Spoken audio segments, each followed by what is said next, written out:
Good morning student. तो आज हम लोग सीखते हैं हमारा रेशो जिसका नाम है डेब्ट इक्विटी रेशो। तो ये जो डेब्ट इक्विटी रेशो है, सबसे पहले आप इसका फॉर्मूला देख लें। तो डेब्ट टू इक्विटी रेशो का फॉर्मूला है डेब्ट अपॉन इक्विटी। डेब्ट का मतलब है कि जो बोरोविंग्स आपने बाहर से ली है, जैसे आपका लोन्स है जो लॉन्ग टर्म में है, कोई प्रोविज़न बना रखा है, तो जो लॉन्ग टर्म हमारे पास बोरोविंग है, जो लॉन्ग टर्म प्रोविज़न है, उसका मतलब होता है डेब्ट।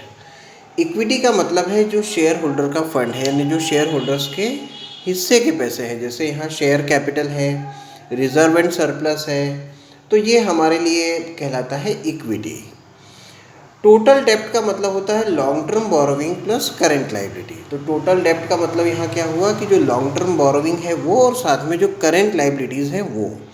तो अब देखिए, क्वेश्चन हमने लिया है यहाँ पर कि कैलकुलेट डेब्ट to equity ratio. Equity share capital है 5 लाख, जनरल रिजर्व है 90,000, एक्यूमुलेटेड प्रॉफिट है 50,000, 10% डिबेंचर्स हैं 1,30,000 के, और करेंट लाइबिलिटी है 1 लाख की। तो सबसे पहले ये समझना ज़रूरी है कि equity share capital, general reserve और एक्यूमुलेटेड प्रॉफिट, इसी को हम लोग कहते हैं यहाँ पर रिजर्व एंड सरप्लस। तो इन तीनों का जो टोटल होगा वो हमारे लिए कहलाएगी इक्विटी।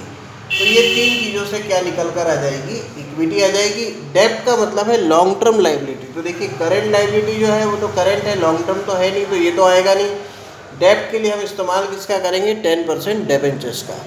तो अब यहाँ पर हम शुरू करते हैं। तो सबसे पहले हम लोग निकाल लेते हैं अभी इक्विटी को। तो देखिए, मैं यहाँ पर सबसे पहले इक्विटी कैलकुलेट कर रहा हूँ। तो मैंने यहाँ लिखा equity is equal to share capital plus general reserve. General reserve के बाद मैं यहाँ पर लिखने वाला हूँ एक्यूमुलेटेड प्रॉफिट, क्योंकि यही सरप्लस है, तो एक्यूमुलेटेड प्रॉफिट हो गया। तो अब इस हिसाब से अगर मैं देखूँ तो देखिए, शेयर होल्डर का फंड है 5 लाख रुपए का, जनरल रिजर्व मेरे पास में है 90,000 का, और एक्यूमुलेटेड जो प्रॉफिट है वो है 50,000 का। तो मैं अगर इन तीनों को कैलकुलेट कर लूँ तो मेरे पास आ जाते हैं 6,40,000 रुपये की इक्विटी। और ये इक्विटी हमारे पास आ गई 6,40,000। अब मुझे चाहिए डेब्ट। तो डेब्ट में एक ही नाम आने वाला है, 10% डिबेंचर। तो 10% जो डिबेंचर है वो है मेरे पास में 1,30,000 के। तो अब दोनों बातें जब मैंने यहाँ पर अलग अलग कर ली हैं, तो मैं यहाँ पर फॉर्मूला लगाऊंगा डेब्ट टू इक्विटी रेशो का। तो मैंने लिखा डेब्ट to equity ratio is equal to डेब्ट अपॉन इक्विटी। तो डेब्ट हो गया मेरे पास 6,40,000 और इक्विटी मेरे पास हो गया 1,30,000।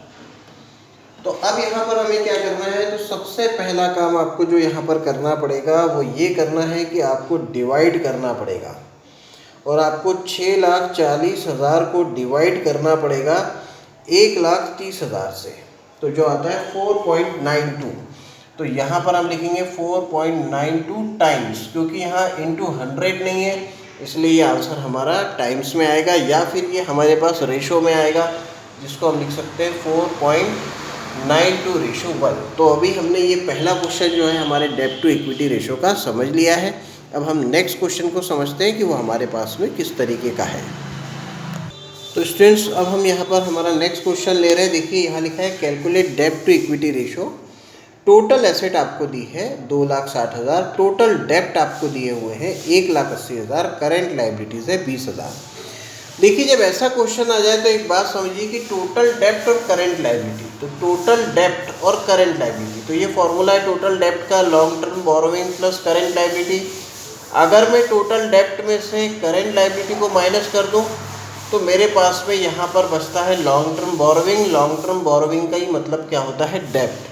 तो आपको इस चीज़ को ध्यान रखना है कि अगर आपको डेब्ट लाने हो तो आपको क्या करना पड़ सकता है कि जो टोटल डेब्ट है उस टोटल डेब्ट में से आपको माइनस कर देना है करेंट लाइबिलिटीज़ को। तो हम माइनस किसको करेंगे, करेंट लाइबिलिटीज़ को माइनस कर देंगे। तो जब आप माइनस करोगे तो आपको क्या मिल जाएंगे, डेब्ट। तो टोटल डेब्ट है हमारे पास कितने, तो वो है 1,80,000 और करेंट लाइबिलिटी जो है वो 20,000 की है। तो इस तरीके से आता है 1,60,000 रुपये हमारे पास डेप्ट आ गया। तो ये डेप्ट है हमारे पास। अब हमको क्या चाहिए, इक्विटी चाहिए। तो इक्विटी कैसे आएगी, यानी शेयर होल्डर का फंड कैसे आएगा। तो इक्विटी के लिए आप एक बात ध्यान रखें, क्योंकि टोटल एसेट ही इक्वल होती है टोटल लाइबिलिटी की, इसलिए मैं यहाँ पर ये कह सकता हूँ कि अगर मैं टोटल एसेट्स में से सारी की सारी टोटल डेप्ट को माइनस कर दूँ तो मेरे पास जो बचा वो बची इक्विटी। तो टोटल एसेट है 2,60,000, डेप्ट है टोटल डेप्ट 1,80,000, तो बचते हैं यहाँ पर अभी भी 80,000। अब मैं डेप्ट टू इक्विटी रेशो निकाल सकता हूँ। तो डेप्ट to equity ratio is equal to dept upon equity. तो डेप्ट हो गया मेरे पास 1,60,000 का, इक्विटी हो गई हमारे पास 80,000 की।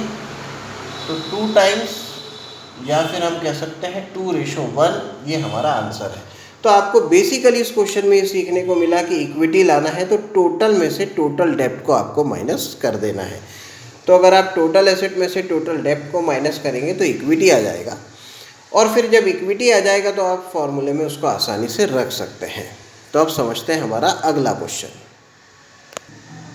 तो इसमें देखिए, अब ये है अगला क्वेश्चन। इसमें लिखा है कि कैलकुलेट डेप्ट टू इक्विटी रेशो। आपको 2 इन्फॉर्मेशन गिवन है, कैपिटल एम्प्लॉयड और शेयर होल्डर्स फंड। तो पहले ये जानना ज़रूरी है कि कैपिटल एम्प्लॉयड का मतलब क्या है। देखिए, कैपिटल एम्प्लॉयड का यहाँ मतलब ये होता है कि आपने कितने पैसे बिजनेस में लगाए हैं। जो आपके खुद के हैं, मतलब जो इक्विटी है वो, यानी जिसको हम कहेंगे यहाँ पर शेयर होल्डर्स फंड, एक शेयर होल्डर्स का पैसा। और दूसरा अगर हम बात करें तो वो है लॉन्ग टर्म बोरोविंग्स।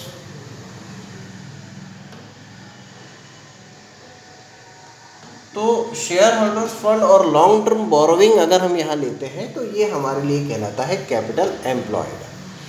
तो इस क्वेश्चन में देखिए, आपको शेयर होल्डर का फंड गिवन है, यानी आपको पहले से इक्विटी तो पता है। अब आपको क्या नहीं पता है, लॉन्ग टर्म बोरोविंग, जो इस फॉर्मूले से आ जाएगा कैपिटल एम्प्लॉयड के। तो वैल्यू रखते हैं, कैपिटल एम्प्लॉयड है हमारे पास 8 लाख रुपए, शेयर होल्डर का फंड हमको गिवन है 2 लाख, और हमारे पास नहीं है लॉन्ग टर्म बोरोविंग। तो ये है लॉन्ग टर्म बोरोविंग्स। तो 8 लाख, जिसमें से हम माइनस करेंगे 2 लाख को, तो इस तरीके से आ गया लॉन्ग टर्म बोरोविंग। तो ये लॉन्ग टर्म बोरोविंग यानी जो डेप्ट है वो हमारे पास आने वाला है 6 लाख रुपए। तो लॉन्ग टर्म बोरोविंग तो आ गया। तो लॉन्ग टर्म बोरोविंग जो आया, जिसको कि हम कहेंगे डेप्ट, और ये है हमारे पास में 6 लाख रुपए। अब डेप्ट अपॉन इक्विटी यानी डेप्ट टू इक्विटी रेशियो का फॉर्मूला लगा देते हैं। डेप्ट to equity is equal to dept upon equity. तो डेप्ट अपॉन इक्विटी की अगर मैं बात करूं तो डेप्ट मेरे पास में है 6 लाख रुपए का, और इक्विटी की अगर मैं बात करूं तो मेरे पास है 2 लाख रुपए। इस हिसाब से आता है 3:1, या हम इसको लिख सकते हैं 3 टाइम्स। तो देखिए, आज के सेशन में हमने समझा डेप्ट टू इक्विटी रेशो को, कि डेप्ट टू इक्विटी रेशो कैसे निकाले जाते हैं।